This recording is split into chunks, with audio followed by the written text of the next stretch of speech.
Greetings and welcome to this week's episode of the Pixel Crashers podcast, a podcast where everybody sits silently for about 10 seconds waiting for the podcast to start. I am Angelus de Mortiel. Shit, and I can't get anything right. None of the buttons work. Everything's broken. Kev the Gamer's also here. He thinks he's muted. Silence! He thinks he's muted. Xaiphen's also here. No. Waiting for the right moment to freak I'm waiting people for out. the right moment to be just as glorious, Kev, because we know I am. So wait, yeah, I have to fucking update the overlay. Yeah, whatever. Well, you said Kev the Gamer too, so I sat here. I'm gonna fuck with him. I changed my name more times than Prince and Michael Jackson combined. It's true. That's not okay. Kev the Gamer, KevN7, Glorious Kev. I'm just gonna call him Kev from now on. That's the Most standard. people do. Yeah, Kev Kev's here. I don't give a pretty fuck what his Prince background name and all is. that shit, and I still have fucking wires hanging in my view. Hey, Yeah. I didn't stop either of you from getting the glorious green screen. I have a Green screen superior doesn't affect solution. foreground. I have a superior solution. You ask anybody, a black screen is superior to a green screen. Black power. Damn. But black people on the black screen. I don't have the option of pale that you do. You ain't don't quite that stand level. out. You ain't quite that level, man. Right, but you're in a black. But here you're a pale white guy with a black shirt on a black screen. I literally see a Black floating head. Black headphones. It could be. That's It could be why I try worse. to avoid wearing a black shirt. It would probably be worse for Xaiphen. No, it could be worse. There was this one time I was having a video call with Xaiphen years and years ago. He was sitting in front of a white couch, and all I could see just saw were red hair, and it looked like black little beady eyes. I was like, I'm talking to a demon. It was like, what? This is evidence that gingers. This is evidence that gingers You're are. already a ginger. We know you come from the souls. All the souls. Yeah. Except for the dark ones. no, he doesn't come for the dark ones. He's not good enough yet for that. No. We'll get him there. We'll get him there. So, in any case, on that note, I know that Kev has finally ascended to the glory that is Total War Warhammer 2. So why don't you tell us? This evening. Yeah. So why don't you tell us how you've been enjoying it so far? I played it for maybe 45 minutes, and then we came into the chat. Oh, you haven't even done anything then. 45 Yeah, minutes is like the tutorial. I'm still like in the tutorial campaign. Yeah, pretty much. Yeah, like I haven't done much of anything.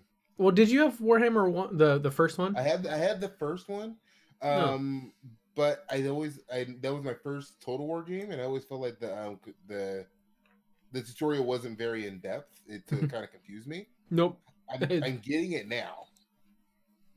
So now it actually makes a lot more sense. It was like you and I talked about before, and it was like positioning, and I'm like, okay. And you take individual units, put your archers in the back, your sword guys and spearmen all in the front, and then it's just paper, rock, scissors. Sort That's of. what I've It's been doing wrong. I always put the archers in the front. you can do Well, that. I mean, that's a good strategy. That's a legitimate strategy. It's I mean, a good strategy when you play against me. You can do that against me. yeah, it probably would work. I don't know. At some point, maybe at some point I'll try to stream that or broadcast it on Steam or something. Those games are so long. That's the thing with like most RTS games. Can you really or that's just strategy games? Because obviously Total War isn't real. It's real time, but it's not. It's a hybrid. Strategy. So there is a part of real time strategy when you're actually on the battlefield, but then there's also a segment that is grand strategy, and that's your whole moving armies around a world map and that sort of thing. So that's one of the reasons why I like Total War, is because it's a hybrid of both. I like that about it, and I do like the actual real time element of it. Now that I get it, now it's me kind of getting a better understanding of the grand part of it, because I've never played a grand strategy outside of this. In most you played. Well, hold on. You've played Civ. I thought you had. Plays like Civ. No. I said you've played Civ. Yeah. Right. That's grand strategy. I didn't realize it fell into that. Yeah, that's a classic. I mean, you've got the two big grand strategies are Civ and Europa Universalis. Those are the two main titles of grand strategy. Total War gets called grand strategy or real-time strategy depending on who you're talking to. So that could be a third title in there, but yeah. Yeah, I guess like the strategy I'm used to like XCOM, Halo Wars, stuff like that. That's what I'm used to. Age of Empires. So yeah, you threw out a lot of different types of games there. So Halo Wars obviously is. I compared Age of Empires because Age of Empires plays like Command and Conquer and Halo Wars. Yeah, exactly. Those are RTSs. Same thing as StarCraft. You know, those are your traditional RTS games. Whereas I can't do StarCraft. That's too much management. Yeah. Well, yeah. It's Command and Conquer. Let's be honest, was a bit more of a casualized RTS from its get-go, and Halo Wars kind of Halo Wars casualized it even more. Yeah, exactly. And I don't. Get mad when I say that. And the thing is that I'm saying that as a person that really likes Command and Conquer, but I acknowledge the fact that StarCraft takes a lot more technical skill. It's just more technical skill that I have that I don't have, I should say. But what I like about Halo Wars is I love the Halo universe. I love the idea of having these massive armies in the Halo universe. I like defending my bases. I like having the economy kind of strategy with those. So all of that is awesome to me. Mm-hmm. I don't see a problem with that. So when I say Halo Wars is super casual, like Halo Wars and XCOM are probably my favorite strategy games. Yeah, and XCOM obviously is even a third type of strategy game right in there. That's your turn-based strategy game, right? Mm-hmm. That's and don't get me wrong, I love XCOM way too much. But it's its own type. There's also games like Invisible Ink, amazing turn-based strategy game. That's an indie one, so that's a little bit smaller, and that has a completely different feel, completely different way that it plays. Mm-hmm. But they're very similar in the sense that, you know, you could also see that as kind of being, if you take it down to its core, there's that, what is that? I think it's a Chinese strategy game called Go. I've never played that one. It's if you take XCOM or any of those turn-based strategy games down to the very most basic level, that's kind of what Go is. It's from what I understand, it's kind of like I don't know. You'd have to just Google videos of it. That's my solution. While we're on the topic of RTS, and I want to talk about one that I don't hear a lot of people talking about, Frostpunk. Mm-hmm. That game is I got it during the Steam Summer Sale. That game is amazing. Which is kind of funny. I pick it up every so often throughout the year, but I love that game. I think it's funny you got Frostpunk during the summer sale. I don't know. There's something amusing about that. I got that. The best time to buy a winter jacket is in the summer, just like the best time to buy swimsuits in the winter. That's a good point. No, I've been curious about getting that. It's always best to buy it at the lowest price. I've been very curious. That's usually the coincidence there. Yeah, I have been wanting to get Frostpunk, but the one that I actually have my eyes on that is it's a different sort of strategy game. It's yet another type that's called RimWorld. If you haven't seen that game, I've seen it, but I haven't really paid much attention to it. So RimWorld is it's kind of based off of a much older title called Dwarven Fortress. Dwarven Fortress, when I say older, I mean that was like an ASCI 2 game back in its inception, where you had like different character, like X's symbolized the wall, and then you had Y's were your torches. You know, like I'm talking like really old school, text based almost. Text based in the mobile games. Text based in the sense where it didn't have not text. I hate saying that because that's not correct. It didn't have text in the sense of you're reading a story and you choose, do you want to go left or do you want to go right? No, it's text based in the sense that you're looking at an ASCI 2 DOS prompt where you're seeing the image rendered in letters, if that makes sense. Mm-hmm. And then when your character text-based game, and your little character is an X or whatever that moves from one like character to another. In any case, Dwarven Fortress has seen multiple iterations over the years and has kind of gotten more updated. But RimWorld is like a modern day Dwarven Fortress, and there's like you read the Steam reviews, it's absolute gold. It's kind of one of the RimWorld, and a bunch of dirty jokes are just coming to mind. Oh, I'm sure you could come up with a bunch of dirty jokes for it, but like I said, read some of the Steam reviews. You'll understand why it fascinates me so much. In any case, that's yet another type of strategy game that's like kind of a mixture of a base builder, kind of a castle defense type game, but it's also got like the survival building and stuff like that I really like. So Escapist. I think that's so there's a bit of that in there as well. But you have like I said, you read the Steam reviews. We'll hear Kev just randomly chuckling throughout the podcast as he's reading those reviews. It'll be great. But yeah, so that's I am a connoisseur of strategy games of all sorts. It is it's amazing. And also to Lapis Aliyah in chat. Yes, it is that mug again. My favorite mug. This is still the GOAT of all mugs. Wait, that looks like a Destiny mug. It's not. It just looks like one. I'm sporting owls. I thought for a minute Xaiphen had to pick up. So did I. I wasn't going to say that. That's hilarious. Man, that was it's an adult sippy cup. It's an adult sippy cup. Yeah, there we go. My wife doesn't understand why I will go to Starbucks, get coffee, and then pour it in my Cuphead mug. Because Cuphead is amazing. I can see that. I don't trust myself in this office with drinks, so I need a sippy cup. Ever since the coffee incident about a year ago. Yeah, I kind of find that a lot as well. Yes, Cuphead. Cuffed. That says cuffed. Cuffed. Cuffed. I think we're all a little bit loopy today. Cuphead. I don't know what y'all seeing. Maybe it's coofed. There's a letter missing. Yeah, A is missing.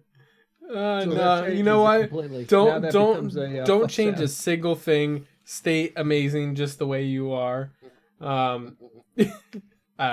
Anyway, so I'm waiting for him to hit the chat with fuck Xaiphen. Just wait, because Xaiphen here talking shit. Yeah. Spelling. You know, and that's the glorious thing about it is that every time anybody says something, it's fuck that person. That's the topic of whatever it happens to be for the day. That's the entire yeah. Nope. Hashtag fuck Xaiphen. Yep, there it is. See, and that's why it doesn't show up on my tablet yet. Don't challenge the internet because the internet always wins. Always wins. Well, yeah. The internet is undefeated. Yeah. So in any case, moving into our we're going to start a little bit lighter. And when I say lighter, I mean actually more technical. We're trying something a little different today. We're actually going to bring the little news story up on the stream as well. But I'm going to have Xaiphen kind of roll us into this story on here.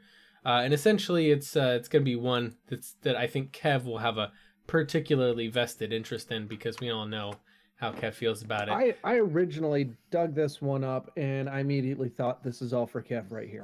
Just for Kev. So I even tagged you when I posted the link to the one of the articles I read about it.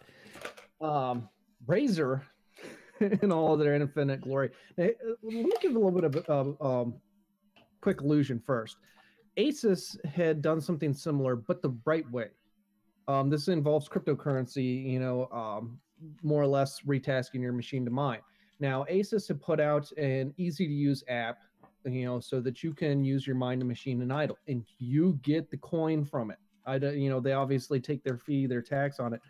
Razer, what they did is your machine mines, they get the crypto, you get Razer Silver, which is a Razer only currency. It's like the Dave and Buster's cards. What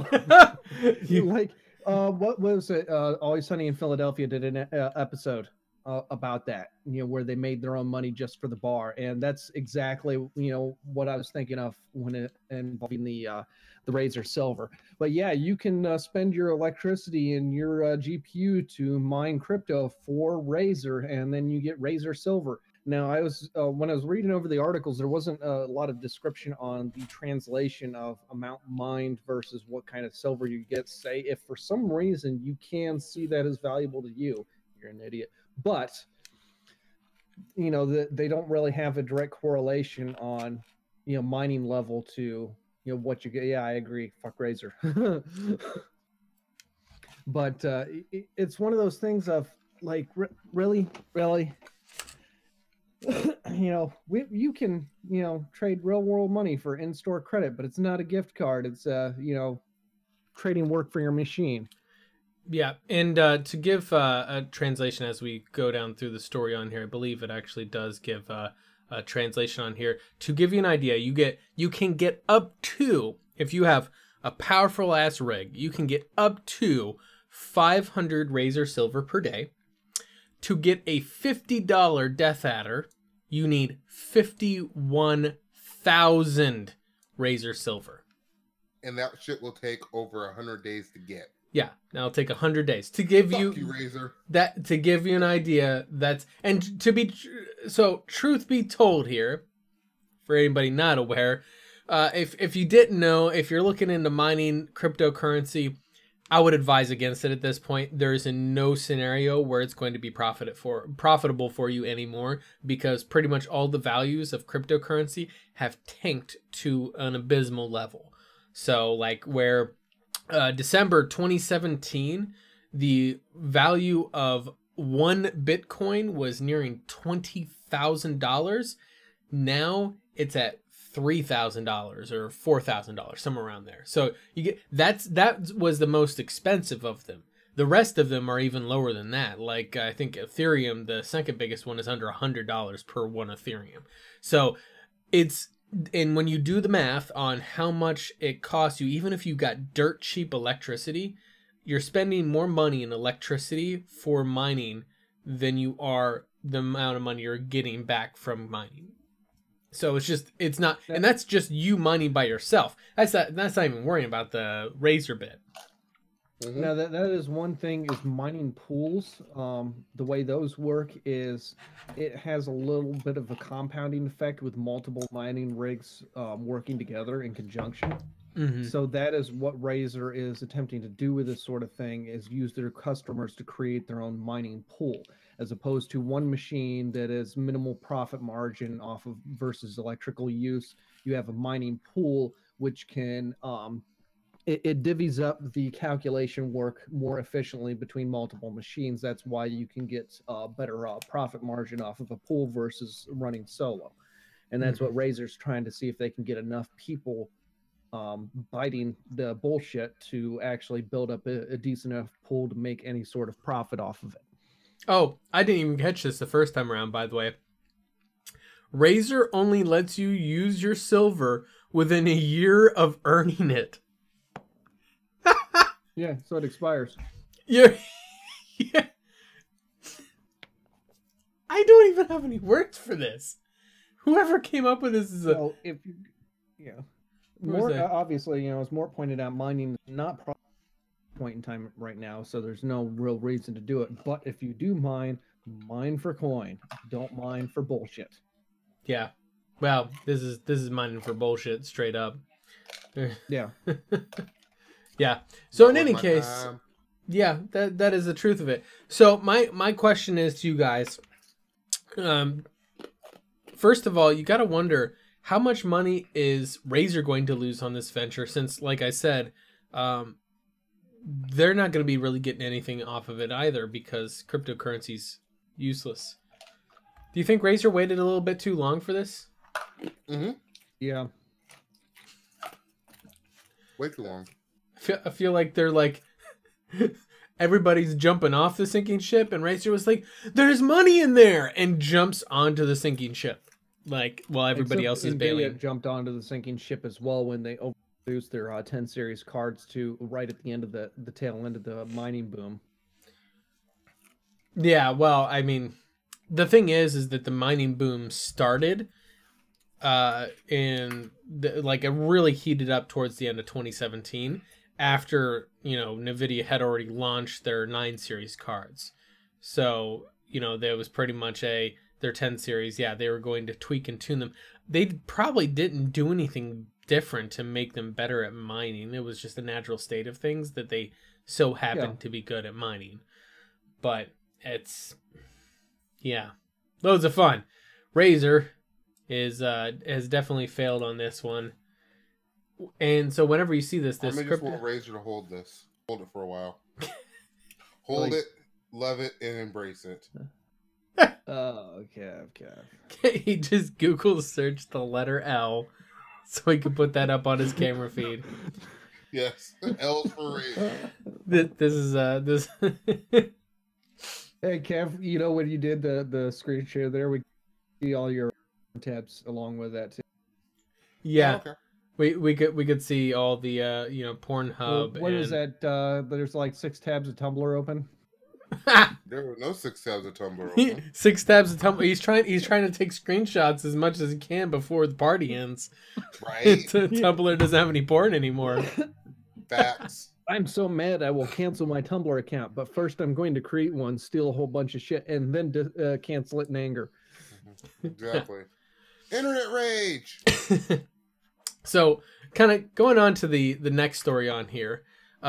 In this one, one of our 2 BioWare related stories for the evening.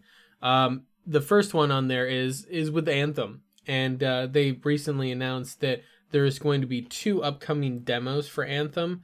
One is exclusively for people who pre-order the game. I don't know why they say exclusive for VIPs. VIPs is 2 types of people: people who pre-ordered, or people who subscribe to EA Access. That ain't a VIP. A VIP would be like a media person that you give the game to for free. That would be a VIP. I don't know. Anyway, point is, don't stream it, or they'll take away your Origin account, which has no games on it, but your claim dead. Well, we'll talk about that one at the end of this. At the end of the story, the main thing I wanted to kind of get you guys' thoughts on here is, so first of all, they're not calling it a beta. Hallelujah. They're not calling it a beta. They're calling it a demo. Because first of all, it's not I thought they were going to move to calling it an alpha, which is more like truthful. No, they did the alpha. The alpha test that was this past week. All their games are alpha, so it doesn't matter. That's what I was getting at. Buggy as shit. Yeah, well, that's its own problem on there. But the main thing that I run into on here is that so many games will have like what was the game that just launched not too long ago that had that tanked, that had like a beta a week. Oh, it was Fallout 76. That's what it was. Yeah, had a beta. You know, so bad we forgot about it already. Right. It had a beta 2 weeks before it launched. About it, but it just gets worse. Yeah, I was trying to get Kev to leave his Fallout 76 little green screen background up for this podcast, just because it would be so hilarious. But no, he wanted something even worse and had a Destiny background. But you know, not everybody can have good taste. Warframe, my bad. Yeah, no, it's not Warframe. Destiny. Destiny is glorious. So in any case, so key notes on this guy here is that so they're having a demo, not as bad as Battlefield 5, so at least there's that much. But they're going to have essentially a beta that's available in January for people that pre-order or people that are subscribed to Origin Access. Then in February, for a couple of days, they'll have an open demo for people to try the game. Now, what I wanted to get at here is, first of all, what are you guys' thoughts on having kind of a public demo pre-launch, having a 2 scales or not, having just in general, having a public demo before the game releases? And then my second thought is, what are you guys' thoughts on having the tiered release demos like this? I don't like these tiered releases. I don't like it. They did it with Battlefield 5 too, and again, it's trash. So to be fair, this isn't a tiered release. The release date of the game is fixed. This is just people who pre-ordered the game get to demo it on January 25th through 27th, so they get 4 days to demo it. And then people who didn't pre-order it, the open demo is February 1st through 3rd, so they get 3 days. Can we stop with the people get special treatment depending on who pre-ordered first? Well, there's more special treatment than what's listed here, because there's 2 levels of Origin Access. Mine doesn't expire until March, so technically I'd be eligible. So I'll see if I feel like playing the demo or not. But the basic level, it allows for 10 hours demo. The higher tier paid Origin access allows for unlimited demo time until release. I mean, we paying for At demos least that's now, what right? I think I remember reading that somewhere. I can't because EA has been advertising me to re-up my or uncancel my Origin access, and I ain't gonna do that shit. Fuck that. It expires in March and it's done. They are literally charging you to try their game, to test it out. Like, at what point does that make sense? Yes and no. Here's the thing: is you do not pay just to try out this game. It's the Origin Access service that includes multiple features. You know, and I'm not showing in favor of Origin. I don't like Origin. I don't like EA, but I did, buy into the Origin Access once upon a time because I thought it was a good deal, and I have made some use out of it. Because there's, Origin Access also gives you all the classic titles that are free included with it, like Dragon Age Inquisition. I've been playing Titanfall 2. I've been playing Mirror's Edge Catalyst. I've played that. That's all included with the low-tier Origin Access. Once mine expires, I lose access to those games, of course. Oh, no, and I'm not even saying just that, but it's like, okay, you're paying either for that access, the Origin Access, which you get access to, okay, whatever. I'm more so talking about the pre-orders. And the whole idea of this pre-order culture where, hey, you can give us money, and buy into the game early, and we'll let you try it out a few days early once it's ready to go. Why not just make it free and available for everyone? It doesn't have, demos aren't supposed to be profitable. You don't go to the store, and try the free cheese on Sunday, and then with them thinking, oh, no, you got to pay me to try the cheese first. Demos are advertising, so there's supposed to be an upfront money lost at the potential of higher profitability. Exactly. And the fact that gamers are willing to pay to try a product without truly even knowing what the product is, like, how much do we really know about Anthem? To be fair, if you were to have pre-ordered Anthem right now, for example, if you have it pre-ordered already and you try that demo January 25th through 27th, right? And the game is garbage, right? The demo you play is garbage, then you can cancel your pre-order. Yeah, but they're still counting that toward pre-order sales. And my whole thought is, why do I have to go through the hoops and shit of canceling something when the idea of a demo is, hey, try this out so you might buy it later?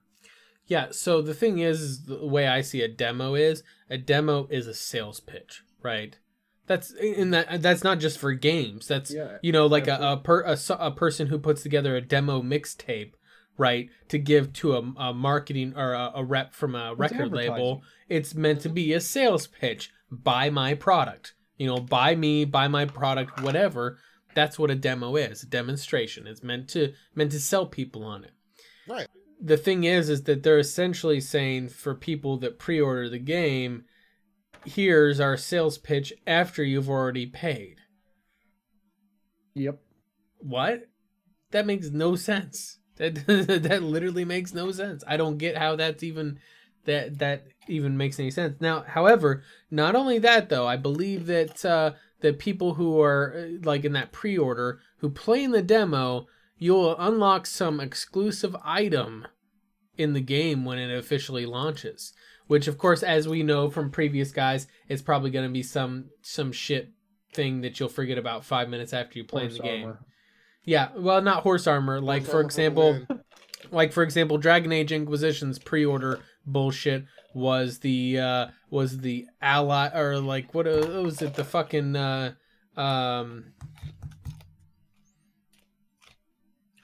I can't remember what it was. God damn it, Kev! Stop chewing into the microphone. For 5 years, so I'm way off on that. Yeah, no, it was like the Flames of the Inquisition pack or something like that you got for pre-ordering, which was wrong. No, you got a piece of some armor. You got like a sword. You got one of each type of weapon, and it was like, hey, that's cool. You forget about it by the time you're level 10. Like by then, hopefully you'll have something better. Yeah, it's literally low grade shit, not upgradable. It's useful for about an hour, and it's like that's what you get for pre-ordering the game. Right. Like what I always tell people about pre-orders, it's pre-ordering is cool if it's a franchise that you love, if it's something that you know you're gonna buy into. If it's just like, say for example, your favorite franchise, like when we pre-ordered in the Mass Effect, or even Dragon Age. No, but that was a mistake. I regret that. Pre-order is not okay anytime in something that has an unlimited quantity. So any kind of digital goods, there's no point to pre-order. Well, what I'm saying is, and I'm not saying that pre-order is the best way to go. I'm saying, that's the one time where I would understand, hey, I want to pre-order this. I'm excited. I have the cash now. I'm going to just pay for it now and get it over with. I get that in terms of convenience. What I don't get is when the games industry is entirely reliant on pre-orders to the point where sales 6 months down the line don't even matter. Yeah, so my major thing on the pre-orders, and I agree with Lapis Aliyah, I've heard a lot of the arguments of, well, I'm going to buy the game anyway, or, hey, I have the money now, and I may not have it later. And I'm like, motherfucker, have you never heard of a savings account? Like, hide the fucking shit under your mattress or something. Like, it's not like... You can earn 1 month's interest off of that by sitting on it. Yeah, like, so you pre-order Anthem now, 1 cent.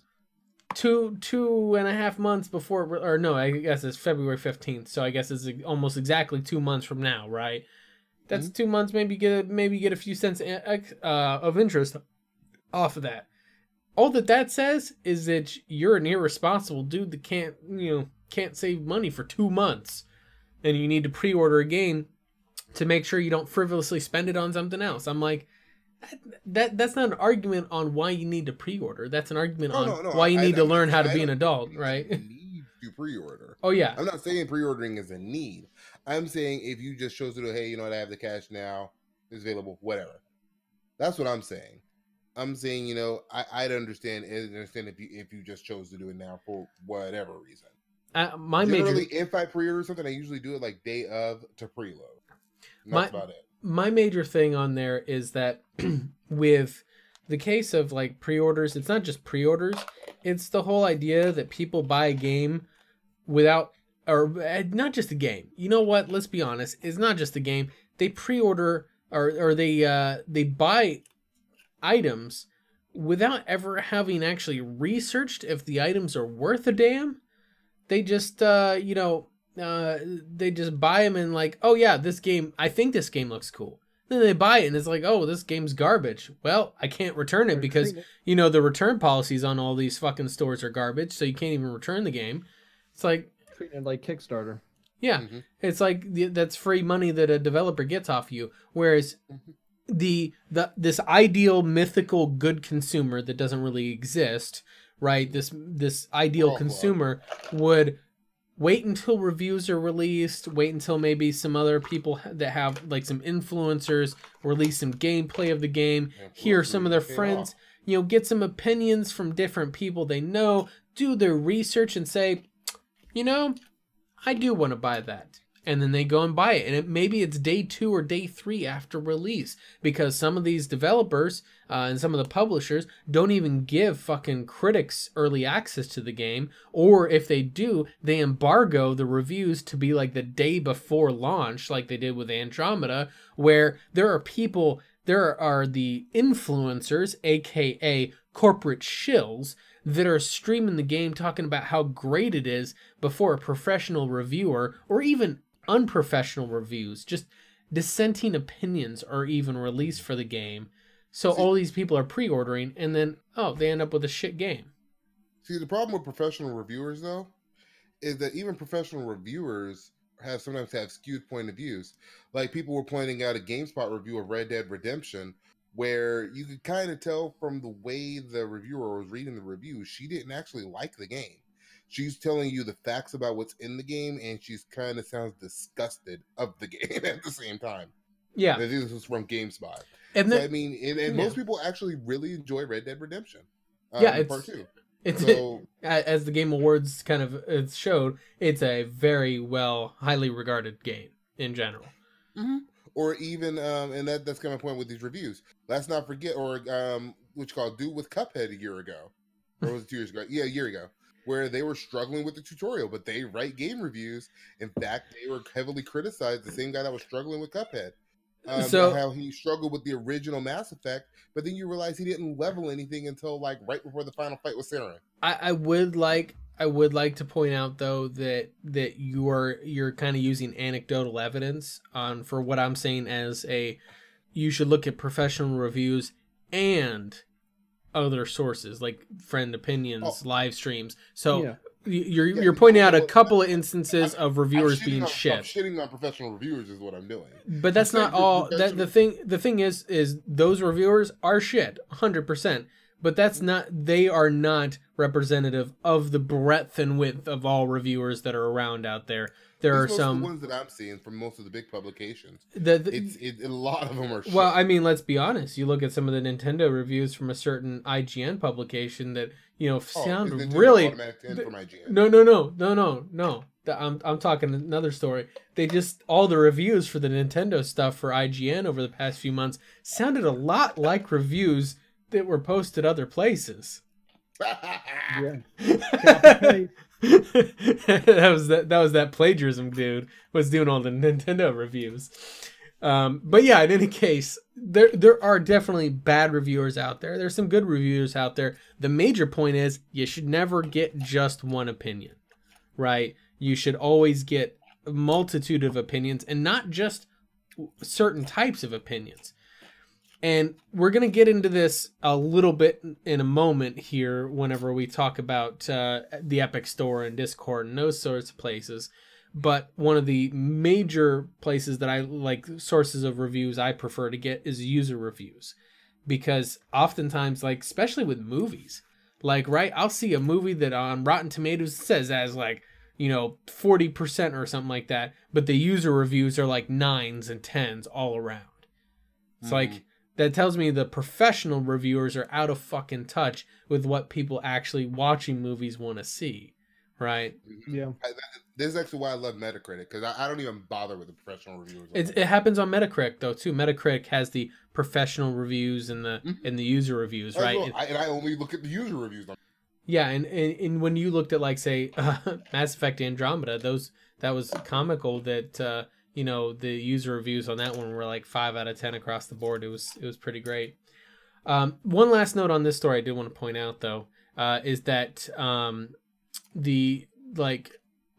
it seems pretty clear that like BioWare and possibly EA as a whole, we may see this as a trend going forward, that they seem to be pretty clear that this is a demo.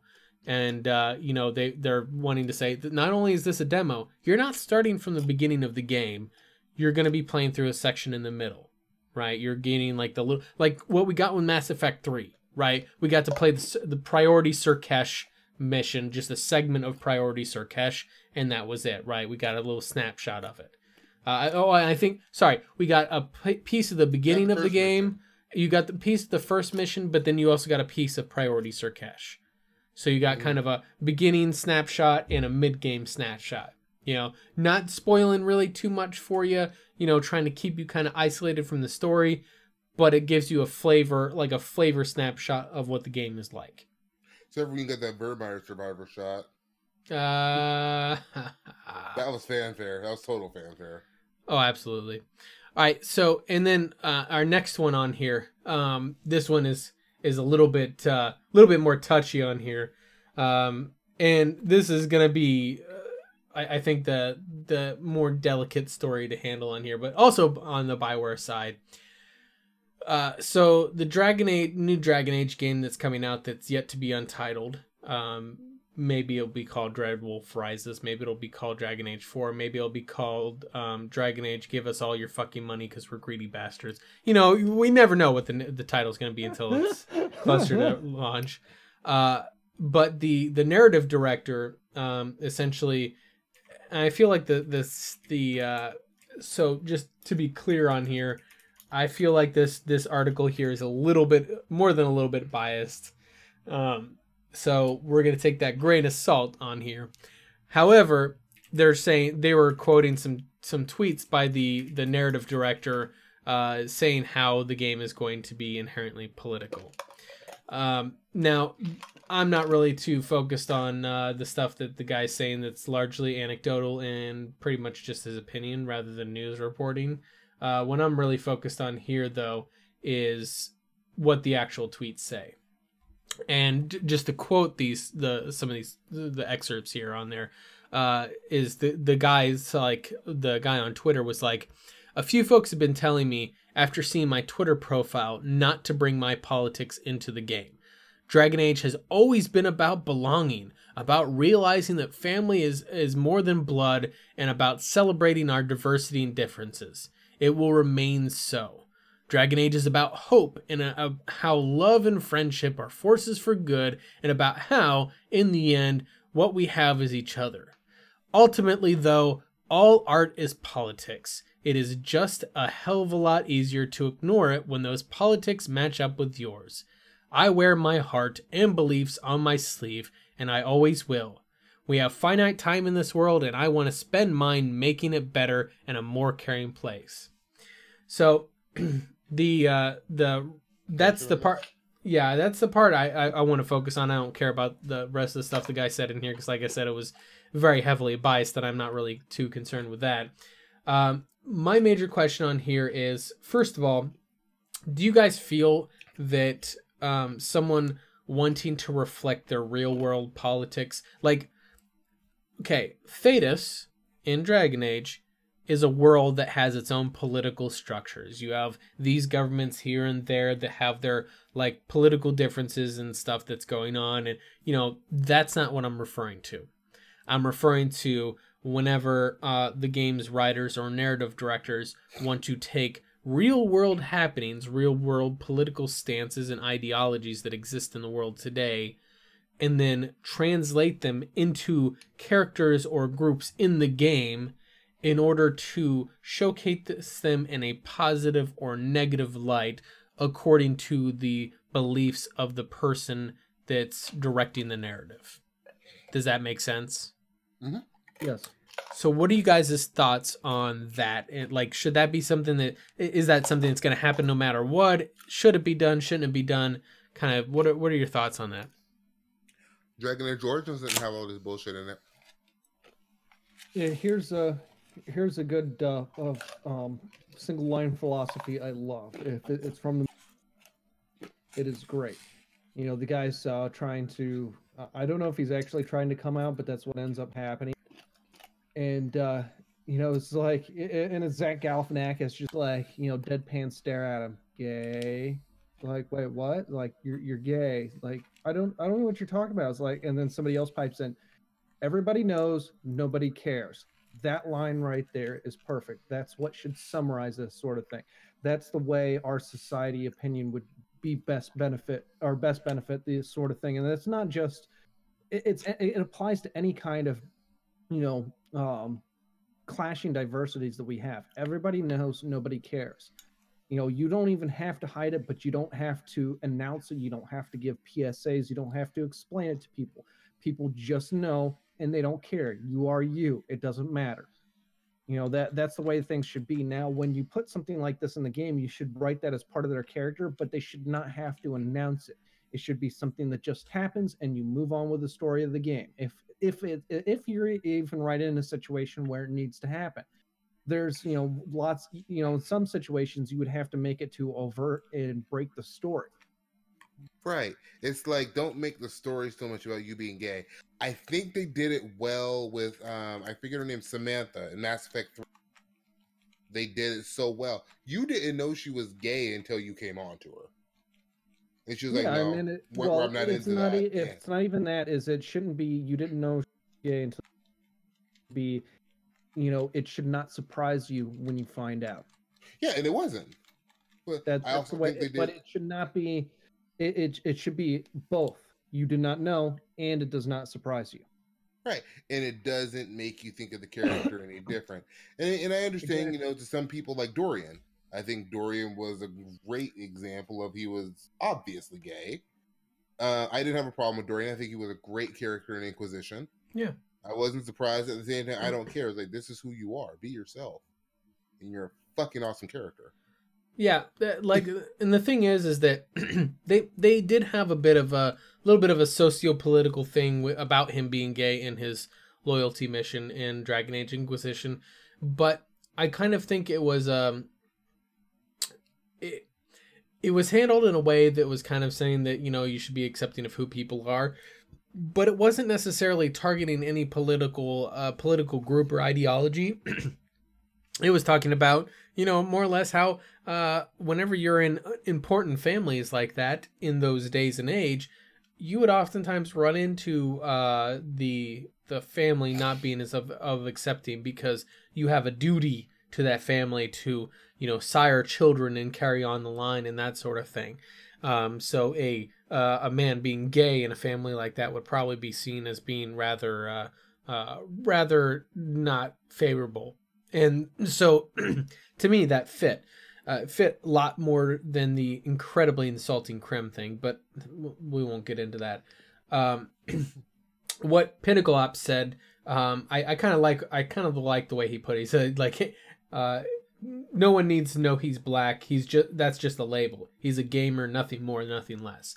In a lot of cases, a lot of these kind of political issues, it more or less turns people into stereotypes, and they just become a kind of a label of themselves. They're not actually a person. They don't have feelings. They just have a list of traits that are a list of labels that make up this demographic, to the point where they're completely dehumanized, and you don't have to actually treat them like a person. And that's where a lot of times I have an issue. We see that in real life too. Yeah, exactly. And I think I've had this conversation with you guys off the air. I know I have this conversation with people all the time. Mm-hmm. I'm tired of being seen as like, okay, you're this black dude. Yeah, I'm just this guy. Like I'm literally just a guy who happens to be black. Yeah, that's what Pinnacle Ops was saying. Like, you know, it doesn't matter if he's black. He's just a gamer. That's it. Right. It's like, but you know how it is when people say, "Oh yeah, a guy," they automatically assume, you know, it's a white guy. Mm-hmm. Instead, like, but if we break it down, it's like, okay, we're all just people. Let's be people and let our uniqueness and let our individual traits. How do I put it? Shine, I guess. Yeah. Like, let us be individuals for our differences, and not just physical differences. You know, mental or different abilities, different strengths. Well, people who are better with words than I. Well, and the thing is that a lot of where I kind of go with this too, when you translate this into writing a story for a game, and granted, I'm not a narrative designer, a narrative director, or a writer or anything like that, but I do know how to create a character, and I'm pretty good at that in a lot of ways. I know how to. I've done a lot of at least role playing, so I know how to create a character with unique motivation that is not my own. And this is one of the issues that I see kind of, I saw a lot in Mass Effect Andromeda, and I saw a little bit of it in Dragon Age Inquisition, where you could tell that the people creating these characters did not understand the characters at all. Like, as a good example, in Andromeda, and we won't touch on the politics of this too much, just this is an example of the writers not understanding what the hell they're doing. They're just doing stuff for virtue signaling purposes. When they wrote in a transgender character in Mass Effect Andromeda, when you have a conversation with that person, within minutes, they're telling you their pre-transition name. Now, if anybody knows a transgender person who is post-transition, they never bring up their pre-transition name. It's not that is like, and you don't ask. They didn't believe in that part of their life. They did not feel that was them. Yeah. They don't feel any need to tell you about it because that was not who they are. Exactly. And they're not going to volunteer it, first of all. And if you ask, they're going to be insulted as fuck that you asked. So it was not outright evasive. So essentially, as these writers wanted to be inclusive and say, look guys, we got a trans person. You're tokenizing a human being is what you're doing. A person with their own unique feelings and motivation, you've turned them into a token, just a label. It's like for us saying, oh, we're diverse here because we got a black guy. He's not Kev, he's just a black guy. Mm-hmm. Like what Kev was talking about, you know, like he's not a human being. He doesn't have any of his own unique thoughts. He's just a black guy. That's like, that's insulting. Like, very. I could give a fuck less if Kev was black, like green, purple, yellow, whatever color. He's Kev. And that's part of, I think, what I see a lot of times is the issue with when they're writing these characters is they write them based upon like trying to check in a box and saying, oh, we need to be, yeah. They're Go ahead, not Xaiphen. writing a character narrative. They're checking boxes, stat lists. Yeah.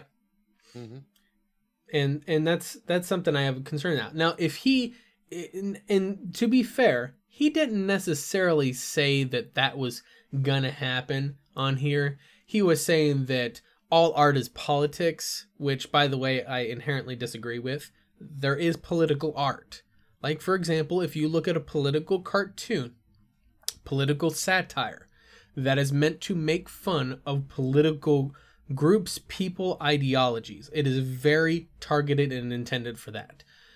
Me painting all art is emotional. That yes, may apply to politics. But politics specifically has to do with governmental interactions and government policies. So your definition of politics, of it being a method of self-expression, that your politics is your self-expression. No, that's not politics. Politics is government, is ideologies that affect government lawmaking, government policies, that sort of thing. So, like, for example, gay rights or pro against abortion, gun rights, these sort of things, those are political, right? Because there are governmental policies that get put in place. Your stance on them, whatever it may be, that's your own personal opinions, that's fine. But those are political. Me painting a horse running across the field is not fucking political. It is art. It is beautiful. Huh? And why isn't it? Because the horse galloping across the field is not in any way reflective of a governmental policy, unless maybe I'm also painting in the background of that, cowboys coming to shoot the horse and or something like that, or there's a Native American on there and they're shooting the Native American, then we can start getting into politics. Yeah, or there's a Russian symbol on there. Yeah, but no, so there are ways that could become political, but just as a basic level, like a landscape painting, it's art, but it's not really political. It's just art. And I think I have an inherent problem because I'm a big fan of art. I've been, like Kev, we've been in the music industry for a while. We appreciate our art, right, in the form of music more than anything. But I also, I've been involved with enough to where I always get insulted whenever people feel that they have to impress upon an artist that they need to be political, and they do not. They can just be an artist. You can just create. And now, this gentleman here, this narrative director, he wants to be political. That's perfectly fine. And you know what? I think that it is fully should be allowed for BioWare to be political if they want. They want to be woke. They can be woke. But be woke on your time. No. The thing is, they can make this the most woke Dragon Age ever. That's entirely within their purview. They're making the game. However, as with anything, there are going to be downsides to that, and they should be aware of that. If they are going to make the game woke, is in the eye of the beholder. Yeah, people may not want to buy that. They may not want to get preached to, by people of what their ideology should be. That may affect the sales of the game. So, more likely will. Yeah. And that's I guess that's kind of where I was going on that one, is that I don't personally have a problem with people having an opinion. They can have their political opinion all they want, and in fact they can share it. I prefer they share it without attacking people that disagree with their opinion. That's my personal belief.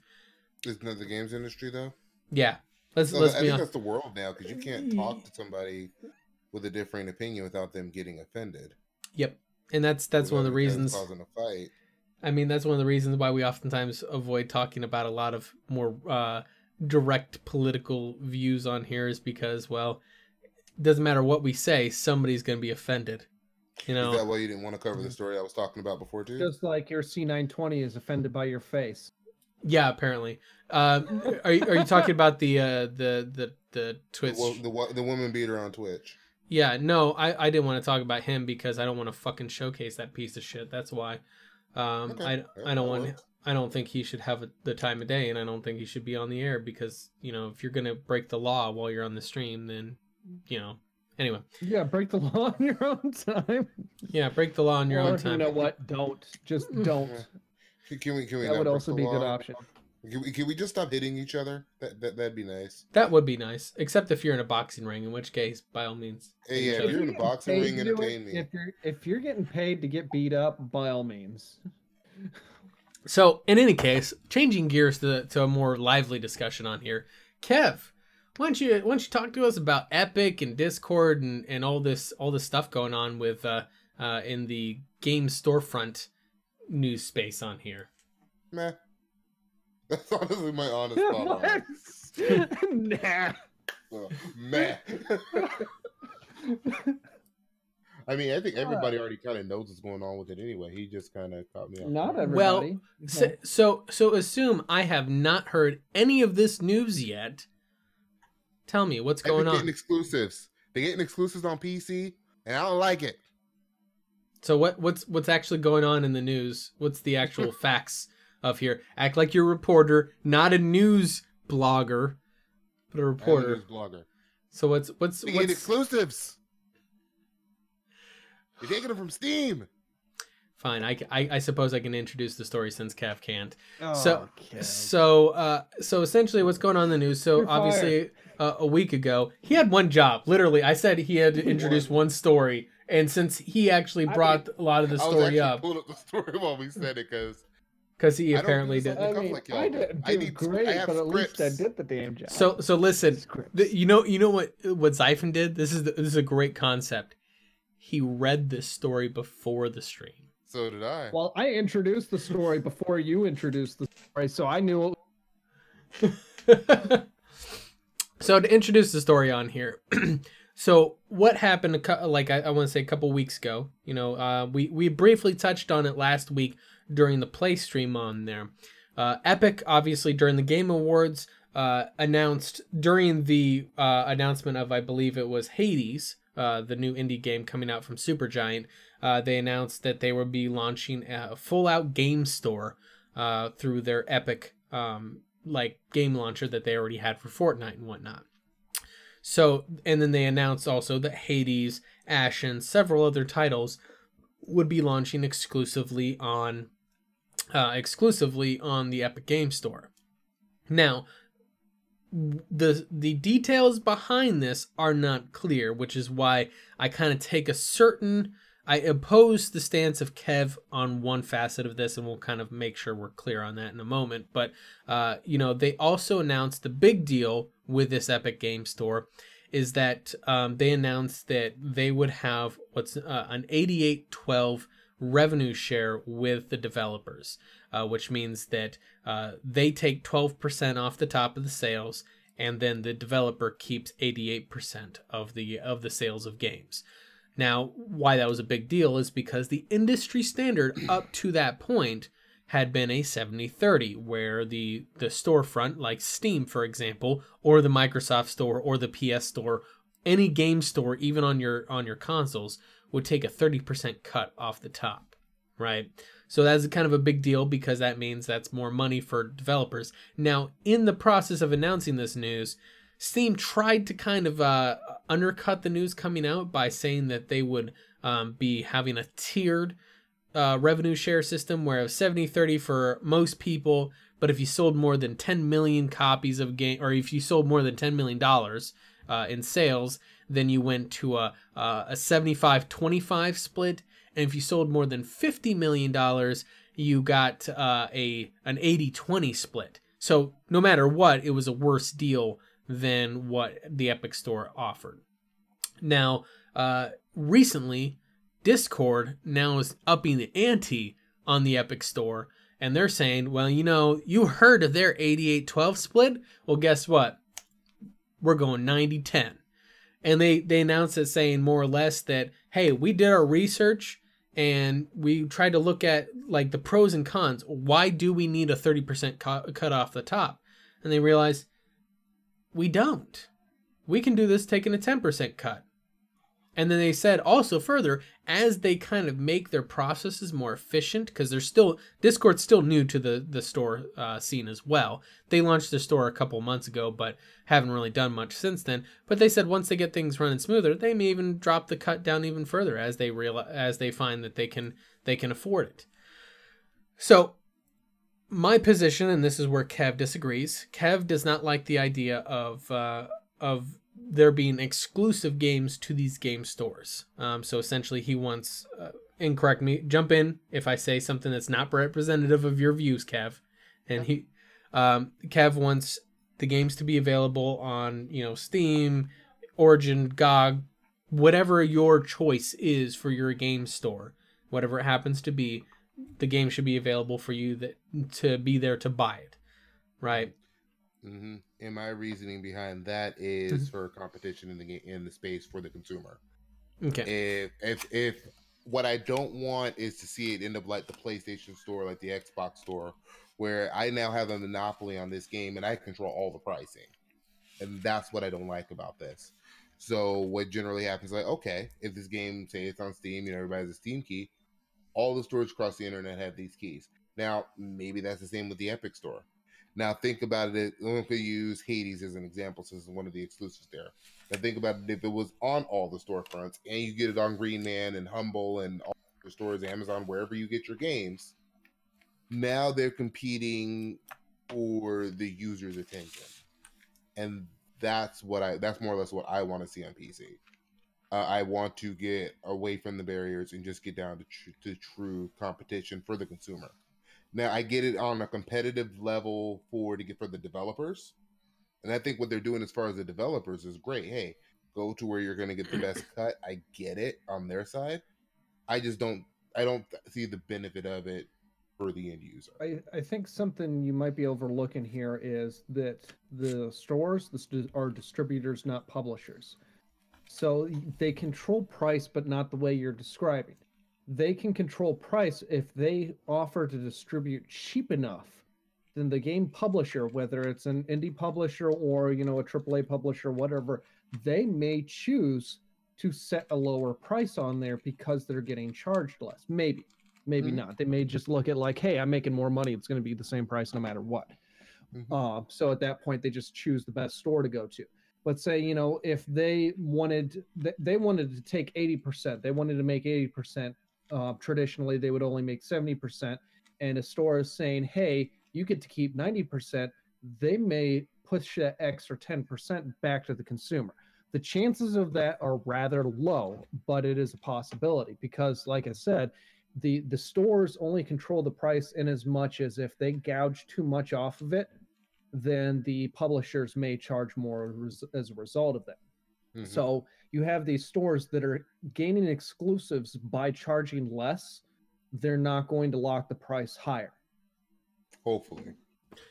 So the first thing is, as I do want to preface my thoughts here by saying, as of right now, I do not see any evidence that shows that Epic has like paid like a kickback or, you know, in some way pre-purchased contract exclusive. Yeah, contracted these games to be exclusives.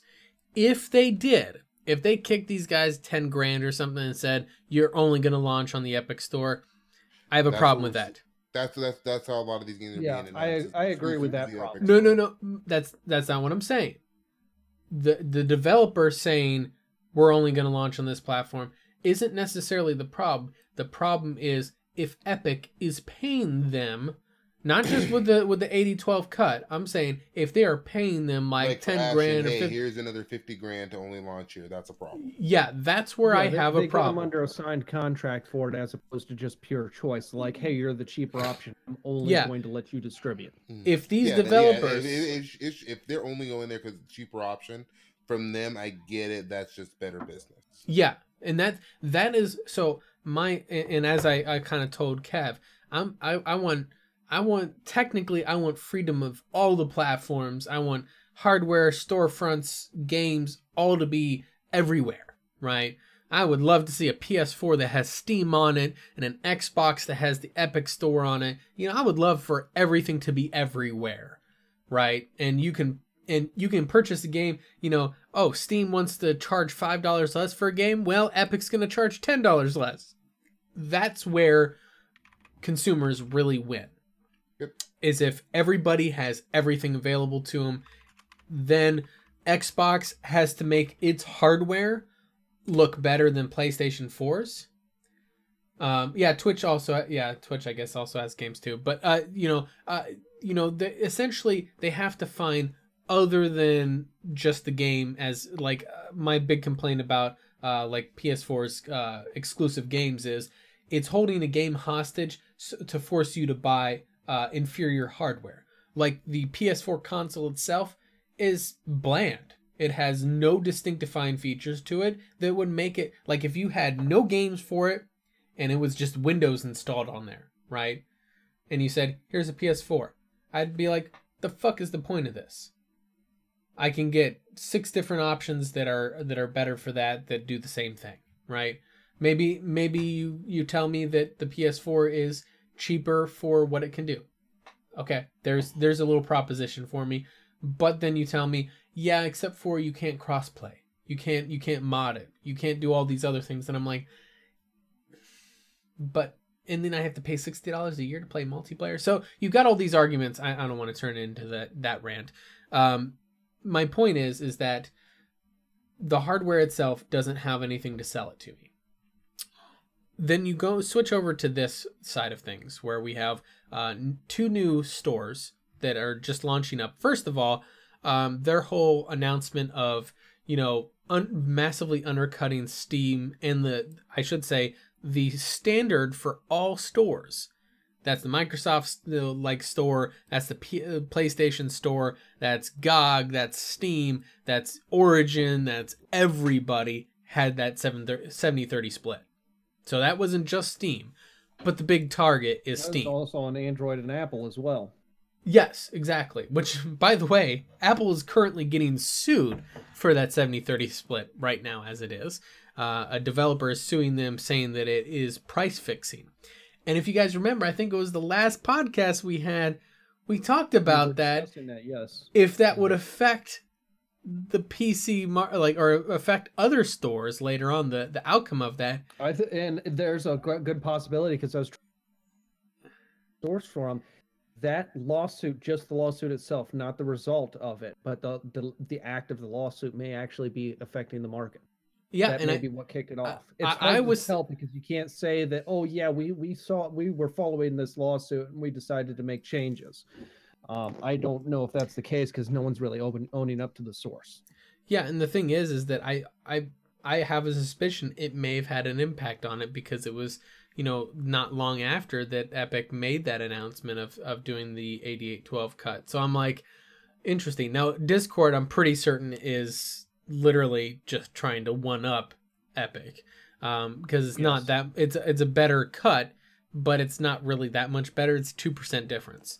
But the thing is that these stores thus far that I've seen seem to be getting primarily just like kind of a lot of indies.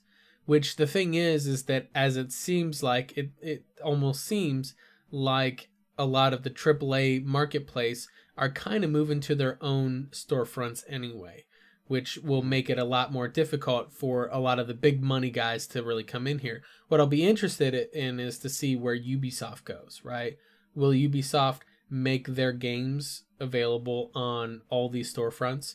Because as it is, obviously, they have a deal going on with Valve where you can buy a game on Steam, but it still launches with Uplay, right? Mm-hmm. My biggest complaint on things like this is looking at the Uplay versus Valve issue, or not Valve, Uplay versus Origin. I like, there's a lot of other arguments against or for these stores, but for me, it comes to hardware layer level. Origin does a core hardware interrupt in the service. So, like for me, everybody knows I'm the big Steam controller user. It is very difficult for me to easily make Steam controller profiles for Origin games because of that interrupt in the process. And there is a few workarounds on it, but all of them are kind of crappy. Whereas Uplay games, it brings up the Uplay launcher. Whether it's running or not, it'll bring it up when it launches the game. But the hardware for the Steam controller connects right through without any interrupt, just fine. Now here's the thing: there's another outside exception to that too. Is GOG? GOG works fine. GOG has no problems because it has Epic, no actually, DRM at all. You don't need GOG running at all. Yeah, GOG is easy because GOG just launch direct, whatever. It's no problem. GOG is also just as easy. Now, another one that has a half a problem, but not a great problem, is Battle.net. Now, Battle.net, if like a case of Overwatch, if I want to launch the game without having to log in within game, I have to launch from Battle.net. Battle.net will have a hardware interrupt like Origin does, and I will have problems with that. But I'm still capable of launching the game directly without Battle.net shoving its way in between everything just to make the game run. The only difference is I've got to log in game. Now, that is a slight inconvenience to me, but I see that as an acceptable alternative. It's like, hey, you don't want the hardware interrupt via the launcher, then you have to log into your account service for whatever that is in game, so that they can register that way. Yeah. Blizzard launcher. That's right. I'm still familiarized with Battle.net. Do what now? So we got like 12 launchers. So first of all, it can be a bit of a pain in the ass, but so far it's an annoyance.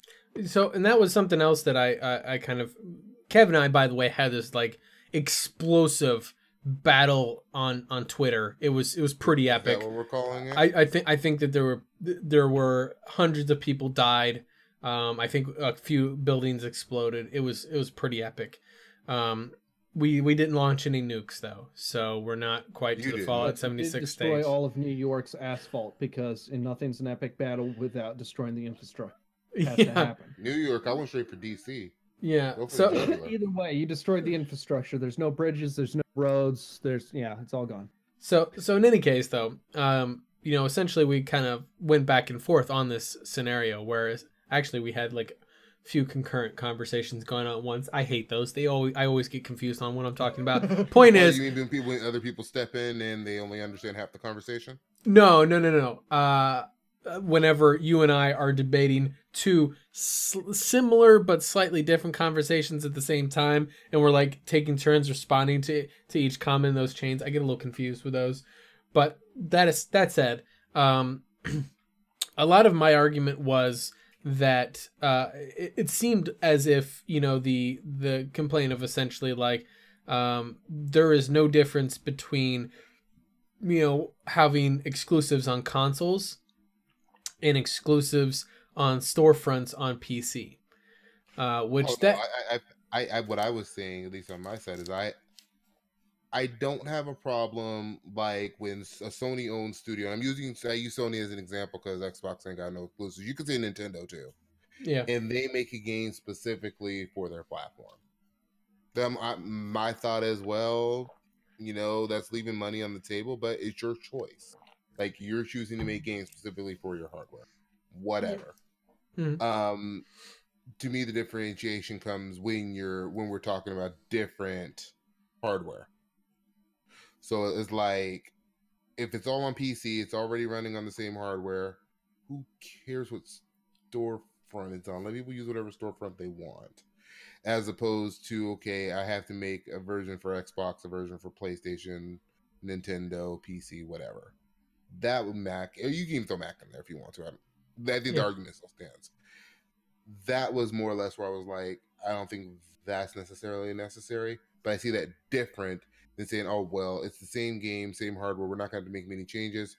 We're only putting that on Epic because Yeah, but here's the major thing. If people like, for example, in the case of the Epic Store, and Discord, actually, Discord's pretty ubiquitous itself, but the Epic Store is also pretty ubiquitous at this point because of Fortnite. I don't play Fortnite personally, but I can't deny the fact that it is insanely popular and a ton of people are playing it all the time. So the thing is that because of Fortnite's popularity, the store has a pretty large outreach. I wouldn't quite say it's to anywhere near close to the degree of Steam's 15 million count user base. Was it 15 million or was it 150? I thought you said 150 million. 150 million. I knew I was missing something there. That sounded China really factor. Low.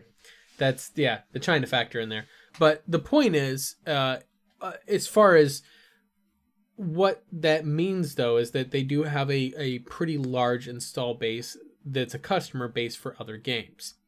Mm-hmm. Bearing that part in mind, if I, as a developer, I'm an indie developer, I'm trying to make the most amount of money I can to try to make as much profit as I can, because that means more content later. That means I keep my studio open. That means I can hire more people, etc. Right? There's no big AAA backing for me, so every dollar I make goes to something. So, and this is perfectly great for indie developers. I think this, right as it stands now, I think is more beneficial for indie developers than anything else. Yeah. So when I see like this, for example, where like a game like, for example, let's take Hades, right? Hades says, hey man, and they made an announcement in front of a big stage too, right? That's, Video Game Awards. There's a lot of people watching that. They say, we're going to release on Epic Store. So people are like, man, I like the look of this game. Hey, you know what? Epic Store doesn't take me any time to download. I already got it because I already have Fortnite. So I'm just going to buy the game there. If they released it also on Steam, that would be, say there were a portion of people that did not have the Epic launcher that were going to buy the game. Will say, well, I already have Steam, so I'm just going to buy it there because it's more convenient for the consumer. You'll have a portion of people that will instead download the Epic launcher and download it from there. Then you'll have a very small percentage of people that will say, it's not on Steam, I don't care, I'm not going to buy it. No matter what, just because they don't want to deal with that. But that's that middle portion of people, the ones that are like, if it was on Steam, I'd buy it there, but if it's not, cool, I'll download the Epic launcher, that's no big deal to me. That's the kind of the target of this. If they launch it on all platforms, that's more likely going to go to Steam, and they're then losing that 18% cut, right? They're losing 18% of every one of those sales just because they put it on Steam. And that may not... A good option to that, real quick interrupt, is a good option on the publisher side of things, is have a fixed income price. So say they want to make $50 per game. Well, you got Discord, that game's going to cost $55. Mm-hmm. On Epic, that's going to cost $56.50 or something like that. On Steam, that's going to cost $60. Mm-hmm. So the publisher is making the same amount of copy of the game, but that's a way to run the incentivization process on pure choice on the consumer. Now, not to say that that's going to happen, but that is an interesting idea. I like that idea actually. Actually, yeah, I think it makes it better for everyone that way. That way, wherever somebody buys it, the publisher. If I'm really just that stubborn, and I insist on you want to stick to Steam, you're going to pay for it. Yeah, exactly. Let them. And if I want to save a couple bucks and get it somewhere else, great. Hell, I've done that. I do that with Uplay games. I despise one using that's been Uplay unusually so silent much. on this though is GOG. I was thinking about that when during March rant too. Like, where is GOG at? Does anyone know if GOG goes with the industry standard if they're making a change of play on this? They probably do, but I don't know for sure. They do. I know they do. They're 70-30 split. All of the stores. If they're going to keep up with the times, if they're going to actually try and go with the flow on this, or stick to their guns, as it were, because they are very pro-consumer in many aspects. So I'd be curious if they tried to go with the flow, just as because they might see it in favor of the consumer by some means or another. Mm-hmm. And some other things that also concern me about this too, when we talk about this, I saw this on Reddit a little bit, where I guess Epic is refusing refunds to people. Oh Even yeah, when so you fall under like their criteria for refunds, they're so still telling you no. let's now, to be fair, let me so we'll change gears a little bit on here, and we'll talk about the bad sides that I definitely think are negatives of the Epic Store. The rev split and the exclusives aside, because that's the big thing that a lot of people are talking about. There's some other things that aren't so great that I think need to be talked about. First of all, that refund policy thing, it wasn't so much that they were denying people things, it was that they were asking a kind of, excuse me, they were asking a very unusual amount of information for people in order to get a refund. Like, you know, mother's maiden name, how many when was your second child born, you know, what street did you live on when you were 13? Not What really those questions. Backyard did you bury all the victims? Yeah, you know, like not really those questions, but you get the point. It was just like what seemed like a very unusual number of questions to verify your purchase, which after that came public, they came out and said that was actually not meant to go public. That was a mistake. We have a better process. And then as far as I'm aware, they implemented that, unless that was wrong. Now, that being said, there were some other issues with the Epic Store that I was trying to remember what the hell they were. I was listening to those of some of the issues that were going on with it. So there are downsides to the Epic Store. Most, like, one of the big things that I have concerns with is, first of all, is if they do have a cross-release game, is there going to be the ability, like if I buy it on Steam and someone else buys it on the Epic Store, will there be the capability for us to play together? Because there were nice. What game was it? Divinity Original Sin 2? A lot of the games on Steam you can do that with through Steam and GOG. So Divinity Original Sin 2 originally, I think, didn't play nice with that. Shadow Warrior 2, we got it figured out. It does. Yeah, it does was actually. Pretty simple. Yeah, that one does work, and it does crossplay across the stores. But Divinity Original Sin 2 didn't originally work, and I think they eventually got it figured out, but I can't remember that offhand. But there's also, like I said, I have concerns about, like, Epic hasn't been the biggest good guy out there, right? They're just not doing bullshit right now. Yeah, like I can remember in the past, there's been some issues with Epic, and I kind of have concerns of that. And I was trying to remember what see if I can remember. I can't think of them at this moment. Yeah, no, I'm right there with you more. Like, I don't trust any of these companies enough to just auto pass. Yeah, I don't. GOG is probably the closest that you could, do with that. Some people seem to have their misgivings GOG, which, is not, I mean, you can have your misgivings on anyone. I'm okay with that. Mm-hmm. Go full fanboy. GOG is great. GOG is awesome. I personally just find the platform to be a little cluttered and hard to really maneuver around. It's not a very good UI. Yes, that's about the biggest downside. It's a bit of a poor UI, and their selection is, you're very rarely going to get the latest and greatest of AAA games, and usually that's because it comes from CD Projekt Red.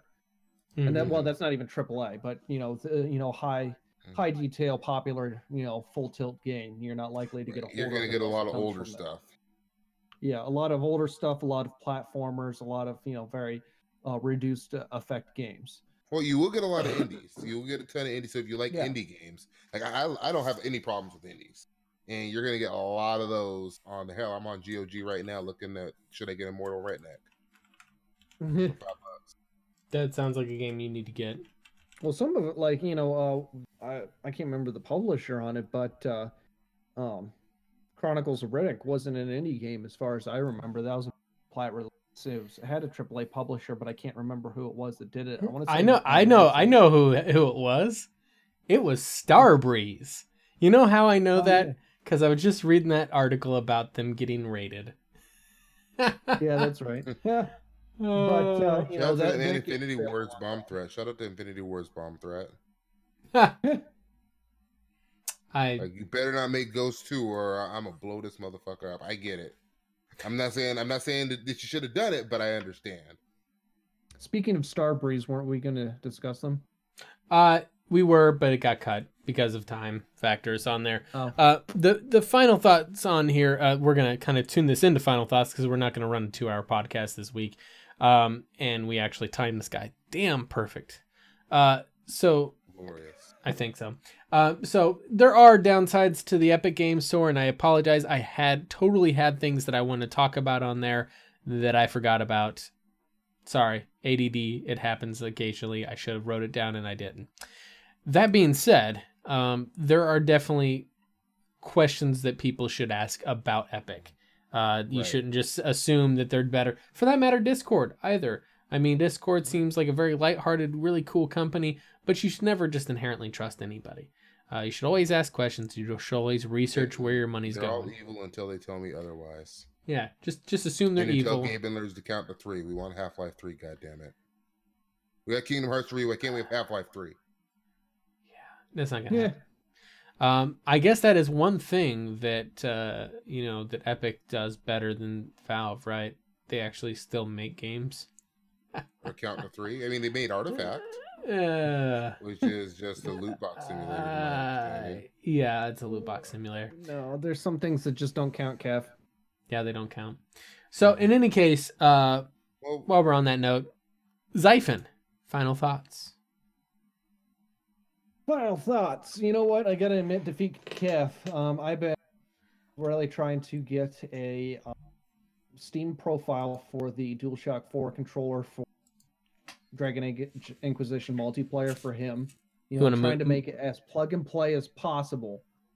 And I've been having a lot of problems with that. Steam controller, I can set that up and make it work beautifully, but this one I get random weird bugs, like say WASD doesn't want to work, or the gyro is constantly on, or other weird shit like that. So I'm possibly going to give up on that one. We'll see. Tap out, dude. Tap out. It's okay. Yeah. Oh, I'm determined on shit like this. So we'll see how well that goes. Because well, see, I got frustrated with it because I was trying for the last podcast or last stream last week. I'm like, if this don't like work automatically and immediately, I'm not even gonna mess with it. You said, oh well, I'm gonna make it work. I was gonna set it up so that you would have 2 settings that you'd have to make changes to, and then copy and paste, and you'd be ready to go. The 2 settings was enable Steam to use the DS4 and set a keybind in Dragon Age so that you could toggle mouse look, because there's no default keybind on that one. Yeah, 2 whole things. But the rate it's going, that ain't gonna happen. You don't have a Steam controller, so I can't shoot you the link to that one. That one's working beautifully. Xbox controller works perfectly fine. I'm fine with the Xbox One controller. Obviously, your plug and play with an Xbox controller is perfectly fine. I'm just trying to make the options available, and with people with opportunity other than me to try out some of my field test my settings. Be beta testers, people. Damn it! Visit my Twitter. Check the links. Use your Steam controller. Yep. In any case, Kev, final thought. Final thoughts. I'm just gonna enjoy my time off. Enjoying these games. Got back into Destiny. I'm gonna be playing some Total War Warhammer 2. Been wanting to play this game for a while. Ages of Mayhem is fun for like the first 4 hours, and then it gets repetitive and boring. Don't play that game. No, I really was not laughing at you. I'm laughing at #Xaiphen's Lab Rat. Actually, that is laughing at you because you are Xaiphen's Lab Rat. But I'm not Xaiphen's Lab Rat because I didn't ask him for the thing. He just said he was going to make it. Glory to the Lab Rats. Anyway, not be a Lab Rat. I was still going to continue to use my perfectly functional Xbox controller. I'll use the DualShock 4 when it works on more games. I'm just trying to give you options. That's the thing. I got that. I was telling you, don't go through the hassle, dude. Because the hassle's already going to be there. I'm just saying, hey, if you want different, I've made the hassle. This is like the friendliest argument I've ever heard. He Like, said, I want to go through the process. I'm like, I want to do something nice for you, man. Don't worry about, but I'm gonna do it anyway. I want you to have the options. It's like this. Damn it! I'm gonna be Canadian all over. Yeah, this is a Canadian There's argument the argument right you here. have with your father-in-law about who's gonna pay for lunch. Yeah. No, I said I want to pay for lunch. Let me pay for lunch. Yeah, but you know what? That's true of a lot of. I can pay good. I can pay for lunch. I'm paying for lunch. Yep. Sorry, we cut you off, Kev. Any other final thoughts? You're good. Those are really my final thoughts. Play Destiny 2. The Forsaken is amazing, but I haven't leveled up enough to do the black armor yet. But I'm really enjoying Destiny 2. Love Gambit. Yeah, I'm excited playing these games. I should start streaming again. I just haven't really. My schedule's all over the place right now, so I don't want to set up a specific time to do it. And that's why I haven't been streaming the last couple months, actually, or doing video content. I need to get back on that too. Yeah, you do. Hands down. Anyway, for everybody that's watching live on, or after the fact on YouTube, Mixer, Twitch, any of those guys, or anybody who's listening to this on any of our amazing, fantastic, podcast things, can someone get a exclamation point? Glorious? Can you put an exclamation point podcast in the chat there for me?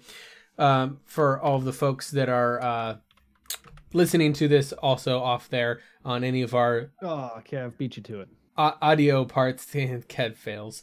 On iTunes, Google Podcast, Spotify, Anchor, Stitcher, Breaker, Overcast, Castbox, Pocket Cast, and Republic Radio. We upload the audio there shortly after we get done streaming here live every Saturday night at 7 p.m. Pacific time. In which case, you can enjoy our soothing voices, especially Xaiphen. My favorite part of Xaiphen is whenever he actually puts the microphone in his mouth and just goes. Anyway. Moisture is not good for the microphone. No, it's not. In any case, I have a windscreen on it. Yeah. In any case, it's not in your mouth. No, it's not. In any case, next week we are going to be back here streaming some wonderful Dragon Age Inquisition multiplayer. We know you guys love it. We love it. It's all sorts of fun. I get to look really professional, like I know what the fuck I'm doing. It's amazing. And I know everybody else also enjoys that a lot too. So I get to look like I don't know what I'm doing because I spend all my time trying to make the controller work for the game instead of actually playing the game. You know, he could, of course, just solve that problem in like 30 seconds by plugging in an Xbox controller. I've done that. But this is Xaiphen. But I want to do it the hard way. I mean, if I had it my way, the mouse and keyboard controls would actually be competent. That's never going to happen for Inquisition. They tried setting toggle mouse look is a help using the actual keyboard and mouse. Yes, they did. To be fair, at first they didn't have mouse look. That made it 100 times worse. And then it has mouse look now? Yeah, it does have mouse look. It's toggleable though. It's not by default. You have to manually fucking turn it on every time. And I'm like, that's retarded. You can make it on by default, but that's more complicated. Yeah. In any case, you do have the ability to key bind it and actually have mouse look on. And that does make keyboard mouse a lot better. It's still pretty garbage, all things considered. It is not very fluent. They didn't really think that out very well. That's why I always use controller. I've always used controllers for Inquisition from the get-go because that's just controller life. It was a poor design choice. Mass Effect Andromeda, fortunately enough, didn't have that problem. Mass Effect Andromeda, well, even Mass Effect 3 had great controller support. Or not controller support, I mean... well, yeah, okay. Mouse and keyboard support wasn't bad. I was going to say, the controller support... First of all, controller support on the PC version didn't exist. It had to be modded in there. Second of all, the controller scheme for Mass Effect 3 was actually pretty fucking shit. When you had one button that did like 27 different actions, it was pretty shit. Let's be honest. The game is still fun. Too. Yeah, it's spacebar or the A button or the X button.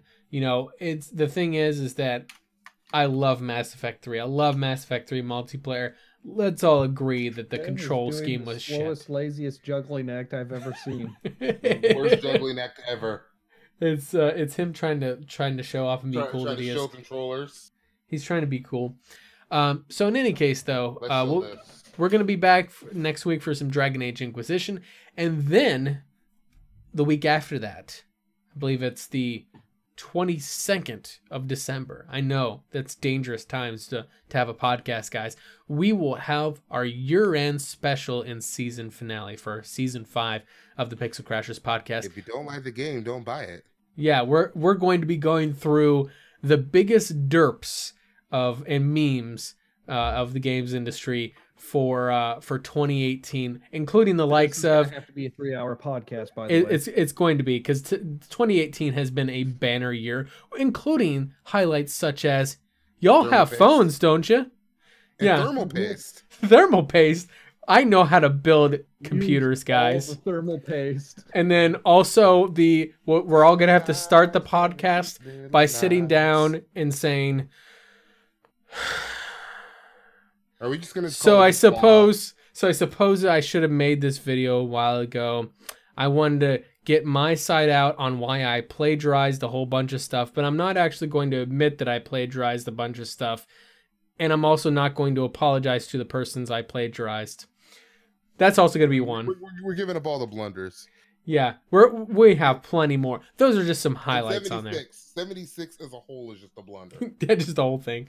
That's the whole thing. Everything's around Bethesda from the moment they revealed 76. So we're gonna aim for like a top 10 maybe blunders, but to be honest with you, I depending on how much ranting that involves, I can't guarantee that will actually be 10 or maybe Our more. blunder is we're going to have no organization behind it at all. It's just going to be complete chaos. We are going That's every podcast. showcase the biggest blunders of 2018 in a podcast that is going to be just a giant blunder. It is blunderception. But not as big of a blunder. It's the blunder blender. No. But you guys all have phones, right? So you'll be able to watch it. In any case, as I said before, we'll be streaming all those live on Twitch, YouTube, and Mixer. I almost forgot the name of it. Good God, it's that important to me. And then also the podcast itself will be streaming on all those podcast sources I said before, and good stuff. Anyway, we're going to get signed out here for the night. You know what would be a good idea too, now think about before we leave? On Twitter, we should have a fan vote, or have a viewer vote, for the best blunder of 2018. Kev, you should throw that together. Okay. I'll do the top 4 or 5, and we'll give them each a hashtag. You get to vote with your hashtag. Sweet Little Lies. Don't you all have phones? Don't buy the game. Thermal paste. In 76. There may be more in there. I can't say that for sure. Yeah, but you can only do up to like 4 or 5. Oh, I see. Well, we'll throw together 4 or 5. You have to go back and make sure you got stuff from early in the year just in case. Yeah, I'll have to go back and think about those because there's been so many good blunders this year. Yeah, there has.